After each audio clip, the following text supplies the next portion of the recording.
Hi guys, it's Fisayo here, and this is the Samsung Galaxy S8 review. So the S8 launched in Nigeria earlier this month, and I was able to preview it before finally getting my hands on this one for the review. This year's series comes in two forms, that is the S8 and the S8 Plus. And for quick differences, the S8 Plus is larger with a 6.2-inch screen and 3500 mAh battery, compared to the 5.8-inch screen and 3000 mAh battery on the S8. In this video, I'll be giving my full review based on my tests with this phone for the past few days. And without further ado, here are 7 things to actually know before you buy the Samsung Galaxy S8 or S8 Plus. The design of the S8 is arguably one of the best for a smartphone right now. The curved display, or infinity display as Samsung calls it, is certainly what catches your eye. Here with me I have the 6.2-inch S8 Plus. And with both devices you get the standard power button on the right, and on the left you get the volume rockers and the Bixby button. On the top you get the SIM slot and a micro SD card slot. It's interesting that Samsung includes expandable storage despite having at least 64GB storage already. On the bottom you also get the headphone jack, the charging port which is USB-C, and the speaker grills. The phone feels premium in the hand, and the display is really one of the highlights here. The back kind of felt like plastic for the first time, but when I did some research, it's actually a coated form of Gorilla Glass 5 on both sides. The first thing I noticed was that the device seemed taller than normal, and this is to make the most of that display. While this is a very welcome feature, you actually don't get a standard home button because of this. And what Samsung has done is to provide haptic feedback, which is just like Force Touch on the iPhone, but just for the home button here on the Samsung Galaxy S8. The colors on the S8 are super detailed, and the blacks are very deep thanks to that AMOLED panel. One thing to note though is that out of the box, the S8 runs a 2220 by 1080 pixel display. Even though Samsung is marketing this as a 2960 by 1440 display, which is actually true, however, it's set to this lower resolution to help save battery. It's not a problem though, since you can increase it in the settings. I did increase it in the settings, and it was almost hard to tell any difference until I looked really hard at the images on the phone itself, which were already even great in the previous resolution. Although not all the apps and videos are optimized for this resolution. For instance, watching a video at 1920 by 1080 pixels, it shows black bars on the top and on the bottom. For this you can crop it to take full advantage of that edge-to-edge display, but that's if you can cope with some information loss. There are many ways to unlock this device, more than 5 actually. The first category is for the biometrics. You can unlock it with face recognition, which I found to be very fast. You can also unlock it with your eyes or the iris scanner. This one requires a bit of movement and positioning and can be slow sometimes. And then you can unlock it with the fingerprint scanner at the back. The second category is unlocking it with the PIN code or a pattern or password, which every Android phone in the world can. At first, many people complained about the S8's fingerprint reader not being reachable, and I thought this wasn't such a huge deal until I did try it myself.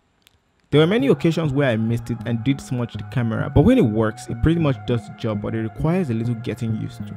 The S8 comes with an octa-core processor split between 2 cores, that's 4 each, and it's clocked at 2.3 GHz and 1.7 GHz respectively.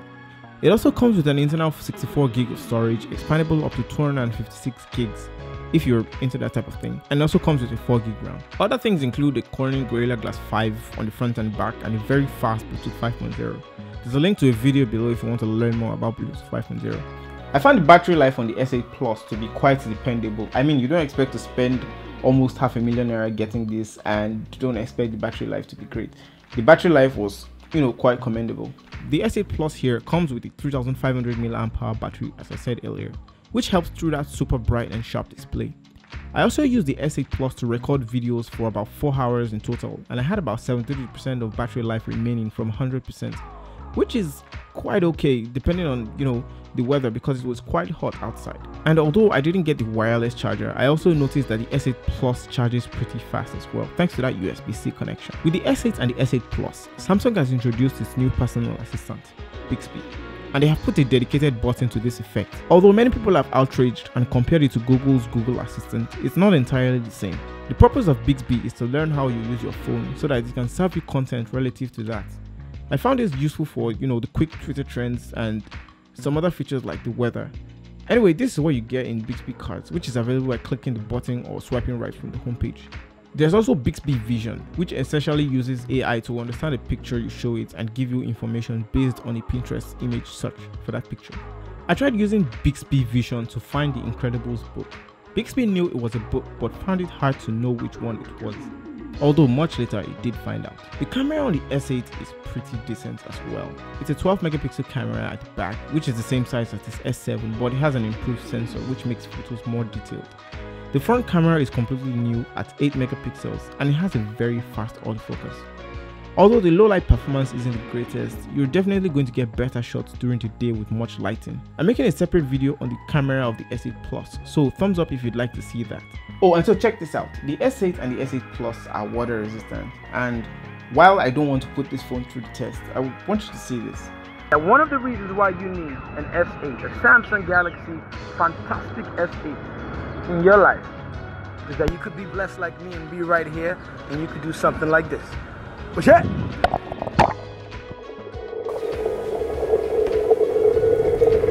Oh hey. So there you have it. The S8 is a solid phone with great build, great display, great capability, and unless you're concerned about the awkward fingerprint placement and the Bixby button, past that you pretty much have a solid 6.2 inch or 5.8 inch phone that is very dependable and very reliable. And that's pretty much it. Thumbs up if you enjoyed this video. Please leave a comment if you have any questions or if you think there's anything I missed. Don't forget to subscribe so you don't miss out on the camera review. And yeah, thank you so much for watching. I'll talk to you guys in the next video. Oh hey. Oh hey. Oh hey. Oh hey.